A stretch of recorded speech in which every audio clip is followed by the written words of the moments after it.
Welcome to the Indie Film Hustle Podcast, episode number 159. The more scared we are of work or of a calling, the more sure we can be that we have to do it. Stephen Pressfield. Broadcasting from the back alley in Hollywood, it's the Indie Film Hustle Podcast, where we show you how to survive and thrive as an indie filmmaker in the jungles of the film biz. And here's your host, Alex Ferrari. Welcome, my Indie Film Hustlers, to another episode of the Indie Film Hustle Podcast. I am your humble host, Alex Ferrari. Now, guys, I'm excited to talk about our new sponsor, Film Convert. Film Convert, I used heavily on creating the cinematic look I got on my film, This Is Meg. It helps you give your digital video footage a beautiful cinematic look of film instantly. Whether you're shooting on a GoPro, a DSLR, a Red, an Alexa, a Black Magic, it doesn't matter. Film Convert has created specific camera profiles for almost every camera on the planet so it can adjust to your footage. Film Convert gives you the power to create amazing looking cinematic images with just a couple clicks. And of course, because you guys are part of the Indie Film Hustle tribe, you get 10% off Film Convert by using the coupon code HUSTLE. But you can try this software for free, guys. Just head over to indiefilmhustle.com/film convert. That's indiefilmhustle.com/film, CONVERT. Today's show is also sponsored by Digital Box Office. Now, Digital Box Office is a global provider of streaming movies, television, and all sorts of original content. DBO provides a dramatic new opportunity for indie filmmakers to gain previously unavailable global exposure and valuable analytics. Now, the service is going to be a data mine for Hollywood and for indie filmmakers, as Digital Box Office users are required to vote on the content that they watch on the platform via DBO's proprietary single one-click voting model. Now, you can submit your film today at upload.digitalboxoffice.tv, and you can browse their current selection at www.digitalboxoffice.tv. You can also download the app for iOS or Android at the Google Play and Apple App Store. Now, before we get started, guys, I wanted to give you an update on the film This Is Meg. We will be releasing it in August. I just got back word. Exact date yet we're just narrowing it down with iTunes, and we will be releasing it in August sometime. So I will have special links, special pricing for everybody in the tribe, of course, for anybody interested in purchasing or renting it early. Now, I'm going to have a whole episode on our battle plan, on what we're going to be doing with iTunes, how we're going to release it on iTunes. We're actually going to be doing a little quick documentary series on Distributor and how we're going to be going through their pipeline to get This Is Meg out into the world. And I'm going to share with you guys everything that happens, the good, the bad, and the ugly on the release of This Is Meg, what we could do better, what we could have done better, what we could have done more of. But I'm hoping that we'll have a successful release and get this little movie out into the world, man. So I will give you guys more updates on that. But if you want to hear more about it, just head over to thisismeg.com. Now, today's guest is Hilton Ariel Ruiz. He is the creator of Zombie with a Shotgun. And the reason I wanted to bring Hilton on the show is I kept seeing this zombie with a shotgun concept keep popping up everywhere on my social media feed. And I was like, wow, this guy really understands how to build a brand from the ground up. He is an independent filmmaker who created this concept and has now take the bull by the horns and is running with it. And I wanted to kind of pick his brain on seeing how he's doing it, what his plans are with the property, and what we can learn from him in regards to how to market our films, how to go after an audience, how to feed that audience, how to create ancillary products like merchandising, t-shirts, hats, posters, things like that, comic books, all sorts of stuff. So without any further ado, enjoy my conversation with Hilton Ariel Ruiz. I'd like to welcome to the show Hilton Ruiz. Man, how are you doing, brother? Hey, what's up, man? What's up, Alex? Thanks for having me on the show. Thank you, man. Thank you. You are the first guest on the show that is recording from a parking lot of Popeyes. Yes. That's it. Yes, I am actually in the parking lot of Popeyes. I was actually heading into the city, and I'm like, am I gonna make it? I'm gonna make it, because I know you was gonna call me, and then I remembered I had to do something, and I'm like, damn, I'm not gonna make it. So now I'm in Popeye's parking lot. Yep. So you're the first one. So get some biscuits when you're done, would you? Absolutely, definitely will, with jelly too. Yeah, dude, good times, good times. So Hilton, man, tell me how Zombie with a Shotgun came to life, man. Zombie with a Shotgun came to life about 5 years ago. Yeah, I was gonna say you've been with this for a while. I've been this for a while, and it has a really interesting story about why it kept on coming back to me. And when I first did it, it was basically to do like a web series. As all filmmakers we are, we do a project and see if that project can grow. We try to take a project for possibly investors to see if they could look into the short film and could see the possibilities of this being a feature and being something that is something to invest in. So what happened is I did Zombie with a Shotgun web series. I did the first episode, and when I did the very first episode, I can say that was like the very first time that I would say myself, I experienced something that went viral. And I started getting a lot of a lot of follows. And what was amazing was getting a lot of emails. People wanted to do interviews. What is this? Is this a feature? What is it? It started going crazy. So I was like, wow. And that's what you really want when you do a project. But I just never had expected that it would be for Zombie with a Shotgun. And so, why wouldn't you think that? I mean, when I heard this concept, I'm like, this is perfect. Like this is I think maybe the reason why I didn't expect it is because there's so many other projects I was working on, and it was a project that you feel like, oh, this is going to be the one. This has such a great thing going on, great concept. This is I put so much heart and soul into it. And Zombie with a Shotgun was more kind of like, this is going to be fun. And, this is going to be so cool. I'm going to do this. This is a fun damn project and everything, and I think that expectation of just being this fun project that just want to do something that, is cool. Well, just, not so much concept or so much story into it and make everybody experimental complicated. Right. And I think that's what it was. And at the long run, you'd be like, yeah, you're right. Why wouldn't it be, be very, get popular? And also, I have a lot of other friends that did, everyone who's into horror probably did a zombie project. And many of my other filmmaker colleagues never experienced, something that I experienced with Zombie with a Shotgun. And I think that's another thing also. But I was able to experience it. Well, I'll tell you what. I mean, the reason why I wanted you on the show is because I saw the viral aspect of a Zombie with a Shotgun. I just kept seeing the poster or the images fly up through my Twitter or my Facebook, and I was like, man, that's a genius concept. Like, it's a high concept. It's super high concept. It doesn't get any simpler than, what's the movie about? It's a zombie with a shotgun. Oh, okay, yeah. I get it. Yeah. Like, you get it right from the title. It's extremely high concept, and it's specifically very targeted to its demographic. Like, if you like zombies and you like shotguns, you're going to love this movie.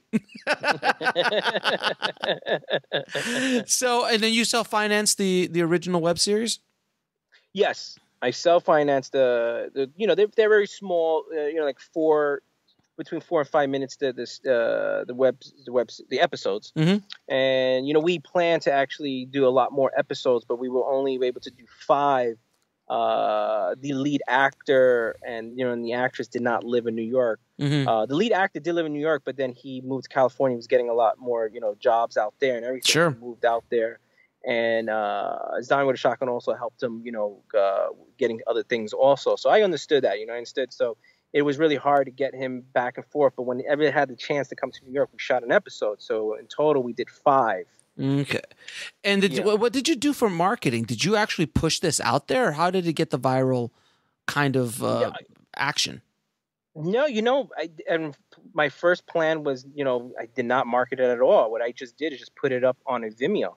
I just put it a first episode on Vimeo, and I think I did a YouTube at first, and then that's it. And then it just, like I said, it just caught on so quick. And what helped a lot is that a lot of people wanted to do interviews. A lot of people wanted to talk about it.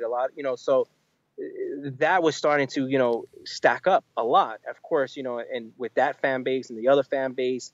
So started getting, the promotion where it was coming from a lot of other outlets that were interested in Zombie with a Shotgun. Now, so basically, once you, and I've seen this happen, and it's happened to me as well, when you do a project and all of a sudden there's a lot of attention on it, you kind of, sometimes you are ready for it, but most of the times you're not. So when you finally got all this attention, you're like, wait a minute, I've got something here. What was the next step that you took? You're like, okay, well, this is not just a little thing anymore. Now I can actually turn this into something. What was your next step? Yeah, that's definitely what you said was definitely everything you said was true. It grew, and I said to myself, oh man, I have a responsibility now, because again, going back to what I said, that's what everybody wants. Everybody wants to get that project where it gets popular and people want to see more of it. And here it is. It was right here in my lap. And, at first, before anything, at first I didn't really pay attention to it because I thought it was like a fad. I thought it was something that was just gonna go away, and I started doing other projects. But dude, people just was so into it and kept on and getting emails and in my Twitter feed, everything was messages and everything. So I said, like you said, I have to do something. And that's when I met this gentleman by the name of Simone Guglielmini. He's out in Italy. He's a famous comic book artist. He, contacted me and we started talking. He loved the whole idea, and we talked about possibly creating a comic book. And at first, yeah, whatever. So, and we just kept on talking weekly, and he was like, dude, let's collaborate. You write the story, the script, and everything. I want to read it and see what we can do. I'll draw a comic book for you. So I was like, you know what? This might be the next step. This should be the next step. It's how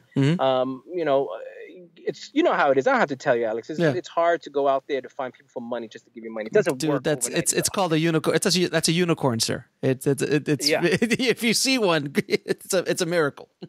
Yes. So it's like, you know what? This is the best thing to do. So so Simone, what he did, which is really smart, and we go back to the marketing thing. Him and I decided that, okay, while he's drawing the comic books, every week he will take one of his sketches from one of the pages that he draws from the comic book, and we will promote that week and talk about this is what's happening, blah blah blah, with the poster, with the web series, and everything through social media. Through social media, and this is why it got such more. The popularity grew, because then you had the comic book world come in. Then you had, of course, the film, the short films, everything, zombie world, the horror world. And now the whole comic book thing. And then when they found out that the artist was a popular artist that's already drawn for Image Comics and everything, they were like, wow, this guy came on board to do this comic book. And that's every week we had more images. So every week that went by, I had so much material to work on social media. And by now I have, I don't know, I have maybe 100 and something images that I had so many that I could work on a daily basis and everything. But, I usually, I put, the best ones that I like, I feel, and everything. So that was the next step. And then, obviously the feature was next. Mm-hmm. The mountain that we all of us want to climb, no matter who you are in the film business. If you're the biggest television guy in the world, biggest web, biggest whatever, everybody's like, oh, but the feature. Yes, absolutely. And so what was so at this point you've already released 5 episodes, right? You've got a comic book. What kind of following do you have on Twitter and Facebook and stuff? As in what? As in followers in general. Was it starting to grow to a point which was like, wow, I can't even believe that this many people are interested in this? Yes. I mean, definitely. It just kept on growing to the point that, when you start hearing it from everybody else, that's when you got something going on. Some people's like, dude, your thing just keeps on growing and growing and growing. And then, it's just the messages. And then, I started getting 5 messages to 10 messages a day to 20 messages a day. And I'm like, I was like, damn, this is something. And you don't when you get to that point, you start to, a lot of other things come into your head, like, oh man, what do I do? You know what I mean? You know, it's kind of like the dog that is constantly chasing the car, and then one day he catches it. He's like, "What do I do with this? I've been chasing this goddamn car for years now. I finally caught it. What do I do with it?" So Yeah, absolutely. That's as filmmakers, we're kind of trained not to expect stuff like that to happen. Exactly. So when it does, we're just like, what do I do now? So yeah, and actually, that's again one of the reasons I brought you on is because I have been down this path with other of my projects, and it was very interesting to see how you shifted, how you pivoted and started growing with it and figuring things out as you went through your journey with Zombie with a Shotgun, and then you also created. Can you talk a little bit about the crowdfunding campaigns? Okay, so again, it's funny because it will be 5 years in August that I released the first episode, and it's funny, it doesn't feel that long. It doesn't feel long, but it's just time just flies. And brother, tell me about it. Yeah. I don't know how old you are, but I just woke up. I'm like, I'm 40. What? Yeah. No, I know. It just time flies. I'm like, dude, it didn't even feel like that. So what happened was, again, from another, this, obviously, you have the comic book, in production. You have the 5 episodes. You got this great fan base, and you got this thing just keeps growing. You say, okay, you know what? I think now I could go to people. I can ask people for money, and you do what you have to do. You reach out to as many people, as many producers, especially that's on the field, and you talk to all, the people that, are in the industry, and you try to figure out, okay, who's going to bite? Nobody did. Wow. It was just, it was basically, I loved the concept, but I don't want to be the first penguin to jump into the water. Oh God, don't you hate that shit? If you have somebody else that's going to jump with you, I'll jump in with them. And you get how many BS artists you get? You get so many BS artists. Yeah, I have this for you, and then you wait for like 4 or 5 months, the guy disappears. All independent filmmakers know the story. Oh my God, the money's dropping. Money's dropping any day now. Any day the money's going to drop. It's in escrow. It's in escrow. The money's in escrow. It's coming any day now. It's going to come. It's a rich guy from England. He doesn't. I mean, this is nothing to him. Don't you love that one? Oh, what is it? How much do you need? 5 million? That's nothing. Oh yeah, it is write-off. That's a write-off. That's nothing. Don't worry about. People right now listening to the podcast are like, but that's what they said to me. Yeah, I know, right? I hate to tell you guys, whoever's listening, if they just said that, it's probably not going to happen. So it's pretty amazing, man. Like filmmakers that went through this road know the whole story. So I was never a fan of crowdfunding, but as an independent filmmaker, as we are, you're just gonna have to do it. Yeah, and you have to do it, man. And I'm like, dude, I don't want to do it. I just don't want to put myself out there and beg. You're begging. You're begging for money. You're like, hey guys, I need help. Yeah, and go ahead. No, go ahead. So what happened is I said to myself, eventually, I'm like, dude, I have to do this crowdfunding thing. I went on the crowdfunding last year. I forget what month. I don't know. It was April, May. Started crowdfunding. And it's a priceless experience, and all independent filmmakers should go through it. It's such a priceless experience. I know you know about it, Alex, but I first went in it with the Kickstarter, and I went for the Kickstarter. Didn't reach the goal. I knew at a month that I would not reach the goal, and I had to close it down, which was unfortunately it was brutal. Was so it's brutal. Bad. Yeah, it's brutal. Brutal, dude. I was almost halfway. At first I think it was like 50 grand I was going to raise, and I was like up to 20 something. And I was like, damn. This is why I don't like Kickstarter, because of that bullshit. Yeah. I know that. I learned it the hard way. And whatever. It is what it is. It happened. I went to Indiegogo. And sometimes I feel like, damn, if Kickstarter was the same thing as Indiegogo, I would have raised more money, because I lost a lot of like investors. Sure. That were already in for Kickstarter. So again, a lot of people that are listening too, a lot of people, I always tell them, just because you don't reach the goal doesn't mean you can't make your film, because I did. I made the film even though I didn't even reach the goal. I said, look, dude, I've been so many years doing film. I mean, I can do it. You know what I mean? So I didn't reach the goal, but I got some, I got some monies from other places there and there. So we had a pretty good budget.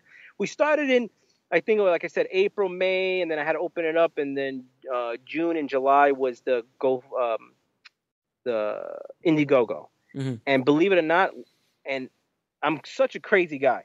This is crazy stuff. I don't suggest anybody to do what I did.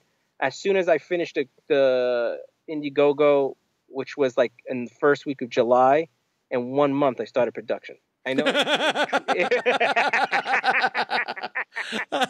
I'm sorry. What'd you say? Say that again? Hey, listen, this is crazy. It's coming from a crazy guy, very ambitious, but don't do what I did. Was it a month? 1 month after you closed? You just like, hell with it. We're shooting. Yes, and I tell you why. It's you know what? This is such BS because no matter what month it would have been, I would have still done the same thing. But I'm just going to give it. I'm going to rationalize. I'm going to, just justify the reason why. Filmmakers are good. Filmmakers are good at rationalization. Yes, yeah. absolutely. So I'm going to say it. The reason why was because September, it was July, and we had August, and then September, everyone goes back to school. It's very hard for actors. They're going blah, blah, blah. Absolutely. Yeah. And then, September, and then after that is October, and October, I just didn't, I was like, it was either August or October. September, hell no. November, you got everyone going to, Thanksgiving, November 15th, you're done. all the way to January 15th. That's it, it's done. Yeah. So I said August. We have to do it in August. So, we did it in August, and the day I started was a heat wave. It was the 3 hottest days of the summer. It was. Of course it is. Why wouldn't it be? Yeah, it just had to be like that. And then we shot the film. We did as much as we possibly can for the budget that we had. And we did go back and we shot some scenes. Some extra scenes throughout. In the next couple months from there. And now this is the feature, right? Yes, correct. Okay. And right now we are still in post.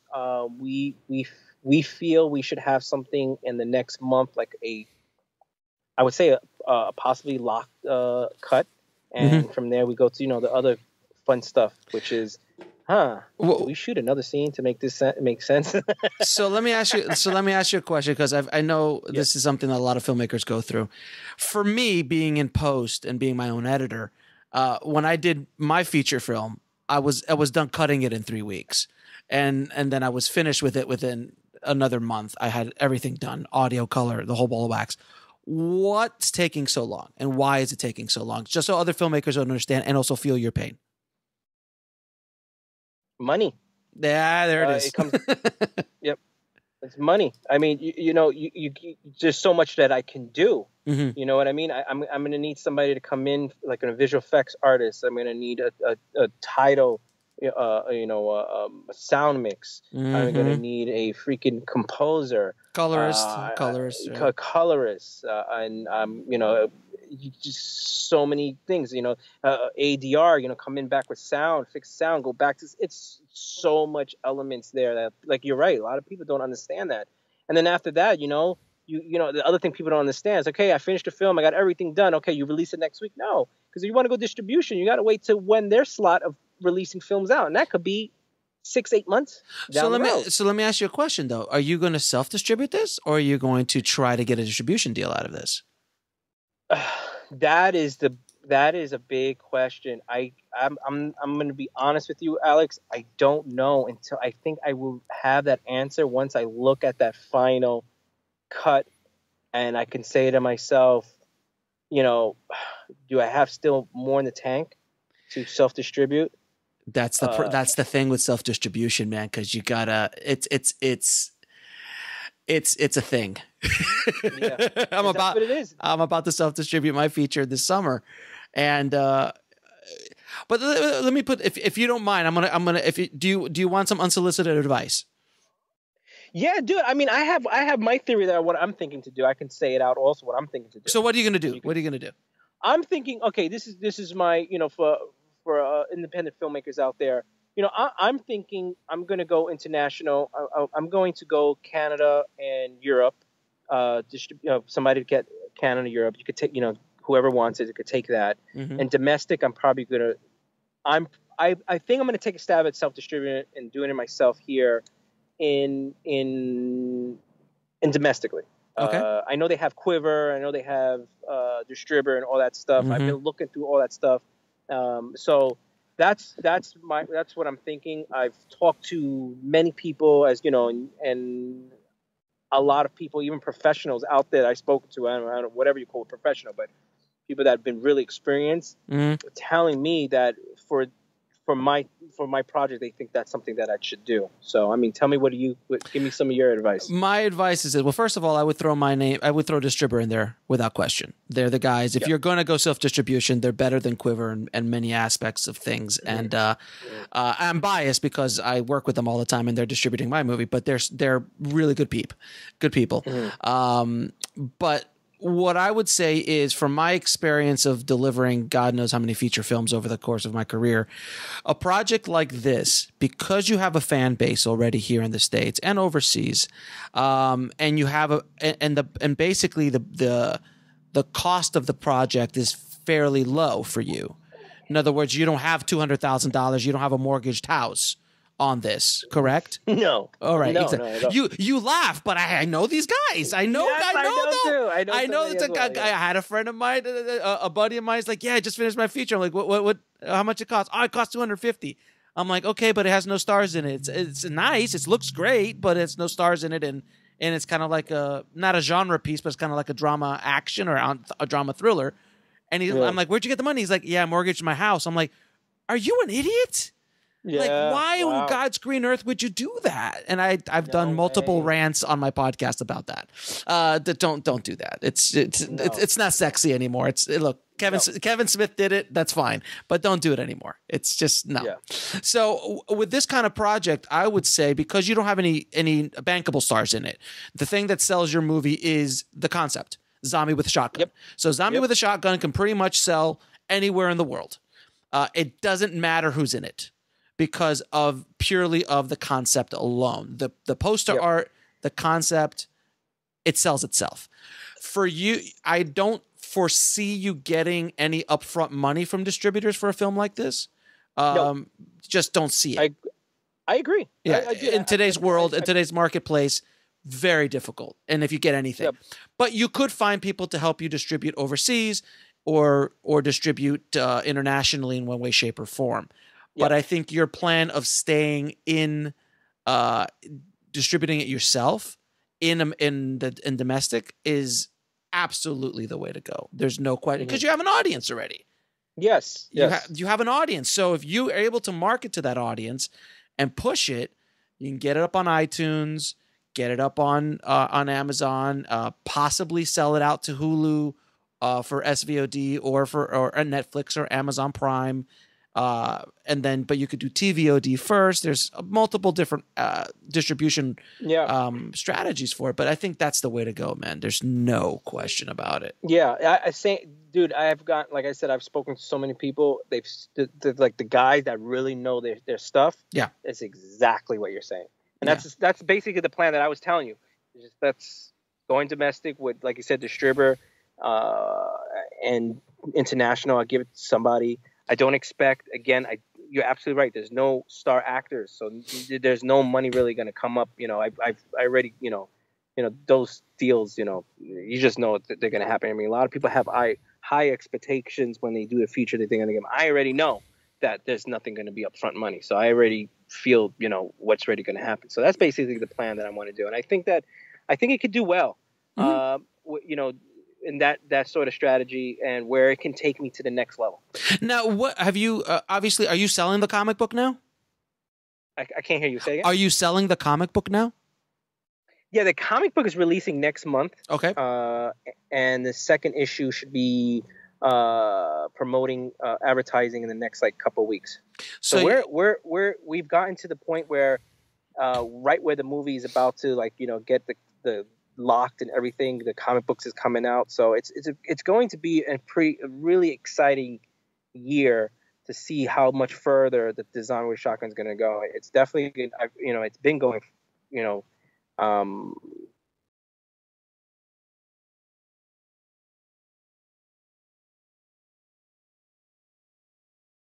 with shotgun just it's taken off. Absolutely. Now, the one of the other reasons I wanted to get you on the show is because your film and your property has the ability and the potential to turn into a Turbo Kid, to turn into a Kung Fury kind of property. Are you familiar with those two movies? Yeah, absolutely. Yeah. Yes. So those guys made, I mean, bank, like serious bank off of, I mean, Kung Fury alone was all, I mean, just off of merchandising alone, they've made hundreds of thousands of dollars. And I know the guys who put together Turbo Kid, they've been on the show already, and they're still selling T-shirts and things like that. So personally, I think you have the potential to create multiple revenue streams where the movie is the least of your income. I agree. Yeah. No, I agree. And and Alex, you know this as well. It's just, dude, is that gas in the tank and taking it to the next level. And I'm a one-man show, brother. You're talking to another one-man show, brother. I'm a one-man show. I feel you. Go ahead.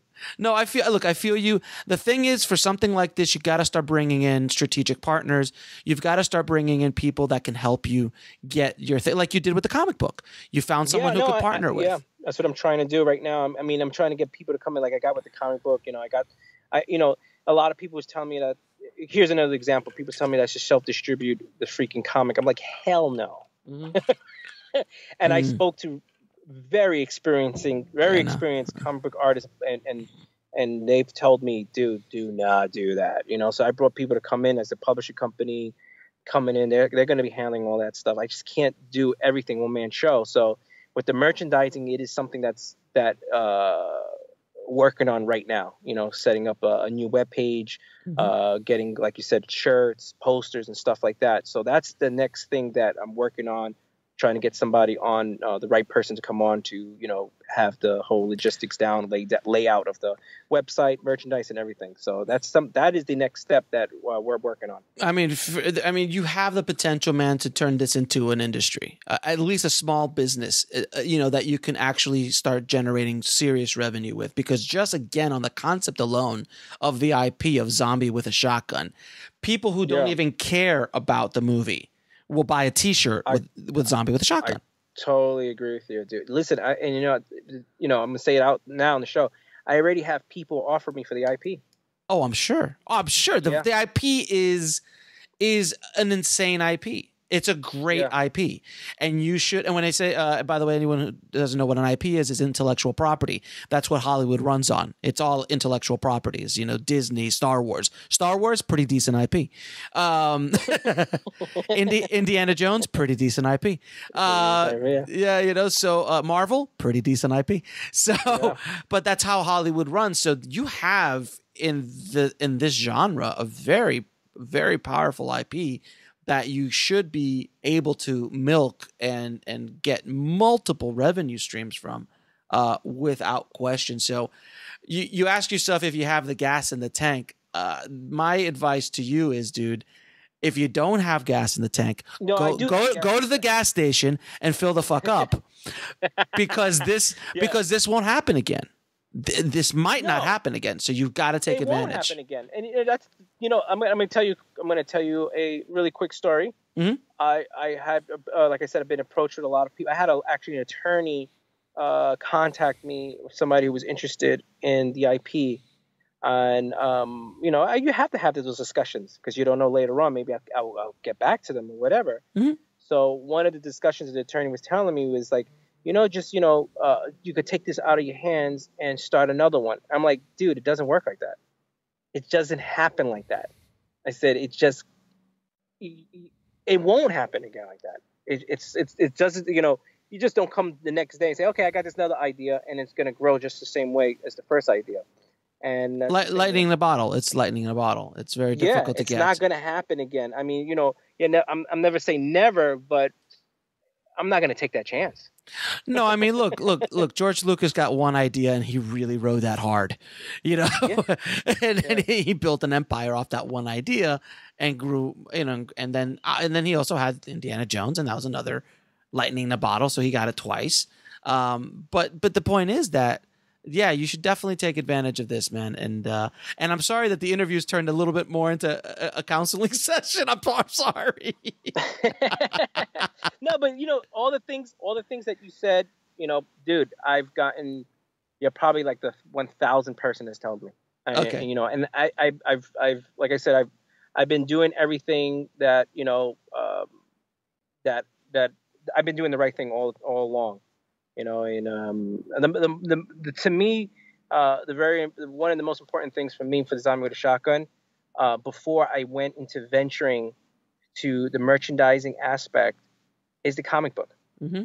I think the comic book world is its own freaking monster. Oh, dude, if you go to Comic-Cons with this, are you kidding me? Yes. So that, to me, because a lot of people, you see what you was telling me about the merchandising, people was telling me to do that, and to me was yes, but I needed the comic book to be established. I needed to get the artwork. I needed to get the team of of this going, and I felt once that comic book, gets, we get the publisher, we get the ball rolling, we start selling the comics, and look, I tell you, next month, the first one, a couple of weeks, we're going to announce the second issue, and then in a couple, maybe in 6 weeks, we have the third issue, and then so on and so on. So that is working. We're continuing, like, now the comic book is a thing, and it's going to be going, and I feel something's going to be it's going to keep on going more than the film wise or whatever it is. So that to me is really important. We got it going, and then if we're going to the next step for Zombie with a Shotgun. I mean, again, for the audience listening, I mean, again, when I wanted Hilton on the show is because I wanted to show you a model of something that's like, Kung Fury, Turbo Kid, those guys had already done their thing. But we actually caught you basically towards the middle beginning of this journey, and the beginning of really pushing this out to a much larger audience and starting to create multi-revenue streams, and to think as an entrepreneur as opposed to just a filmmaker. Absolutely. And to the audience also, I mean, like us to like Turbo Kid and others, and there's other projects, dude, I went in with no money. Those other projects, they raised their monies to get what they could get, and just to let the audience know that you can do it. You could go out there and come with some idea and couple $100 here and there and get your idea going, and it takes off. If you have a strong enough idea, absolutely. Yeah. Absolutely. So I have a few questions I ask all my guests. So prepare yourself. These are the Oprah questions. What advice would you give a filmmaker just starting out? Oh, wow. Basically, the 10,000 hour rule definitely applies to this. I mean, if somebody ever heard that before, and it definitely applies for this, being a filmmaker and everything. But I a lot of times I tell a lot of filmmakers,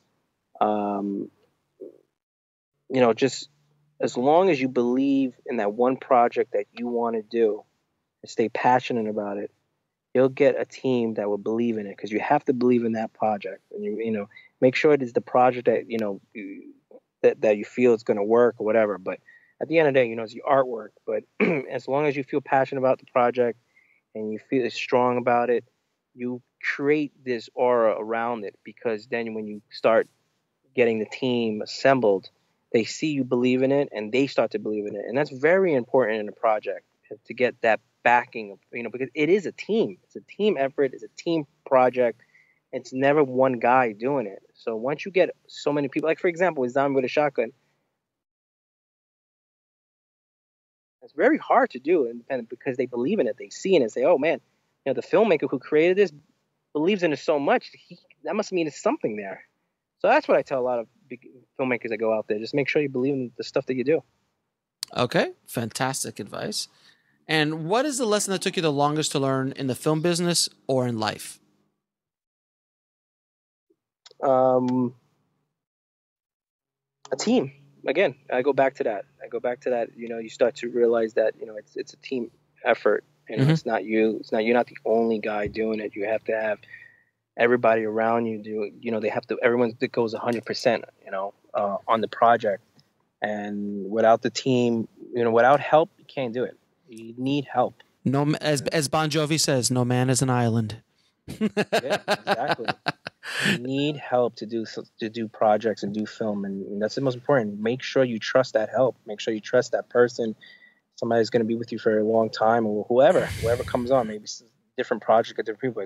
But you definitely need to make sure it's a team effort. Now, isn't it? Is it me, Hilton, or do you wish sometimes you could just have a piece of canvas and a paintbrush, and that's the way you would do your art, and not have to spend obscene amounts of money and grab a bunch of people and try to get your art out there that way? Absolutely. Yeah, that'd be awesome. But yeah, it's so true. Oh God, sometimes wish I'm like, man, I wish I could just draw, or I could just paint, or I could just play a guitar. I could just do that, as opposed to, man, my art is expensive. It's very, as we said, right? It's the rich man's sport. It's the rich man's sport, man. Absolutely. And last question: what are the 3 of your favorite films of all time? Favorite films of all time. Oh my God, it's really hard. I mean, of course, Blade Runner. Number 2, that comes right top of my head. A Dead Zone. Oh yeah, I love Dead Zone. That was a great film. Oh man, I don't know, Wally. Wally's awesome, man. It's a silent movie, but it's fantastic. Yeah. How he was able to do that. To my head. It was between Lion King and Wally. I don't know. I mean, there's another. I don't know. It just comes to my head right now. Now, because tomorrow might be a different. No, yeah, of course. Every day is a different list, but but very interesting that Wally is on your top 3, and your film is Zombie with a Shotgun. Dude. Again, I'll go back to saying I would never expect the Zombie with Shotgun was going to be this, successful. Like it just keeps on going, dude. I mean, well, man, once I get off the phone with you, I'm going to have like all these messages on my thing. It's just unbelievable, dude. I wish you nothing but the best with your project and your film, and we're gonna try, I'll do the best I can to get the word out on it as well through the podcast and through what we're doing here. But thank you for dropping some good knowledge bombs and sharing your experiences on your journey, because you're in it with us the same. You're at the ground level like the rest of us, just trying to get things made. We're all together. Yeah, so I appreciate you taking the time out at the Popeyes parking lot. And where can people find you, man? People could find me on Twitter, Zombie with a Shotgun. Of course, 15 characters, so it's be Zombie WA Shotgun. Also, I have zombiewithashotgun.com. That right now goes right straight into Tumblr. Mm-hmm. The best thing I tell a lot of people is, if you're really interested in Zombie with a Shotgun, Google it. That first episode should come out. Watch the first episode and see if you like. If you like it, you'll get hooked, and you could just search Zombie with a Shotgun. You'll be able to see everything on it. But if people want to ask me questions, I'm always on Twitter, and somebody can shoot me a tweet, or they can follow me. I usually follow everybody back. Ask me a question, and I'm always there to respond. Anyone needs help, questions, or advice, I'm always there. I always answer people. And that's where you could find me. Awesome, man. Awesome. And I'll put the first episode in the show notes of this episode, so everybody listening can go check it out, man. Hilton, man, awesome. Thank you so much for being on the show, brother. I appreciate it. No, thank you, Alex. Man, Hilton is truly a definition of indie film hustle, man. What he's doing with Zombie with a Shotgun is pretty impressive and pretty inspiring. So I hope that lights a fire under all your butts to go out there and just do it, man. There's no reason for you not to do this anymore. For God's sakes, how much more do I have to say? Just stop. Just stop. Don't stop listening to me. But for God's sakes, go out and do it, man. Go make your movie. Go make your series. Go write your screenplay. There's no excuse anymore, guys. So please, I hope Hilton was a little bit of an inspiration to you. If you want links to anything me and Hilton talked about in this episode, head over to our show notes at indiefilmhustle.com/159.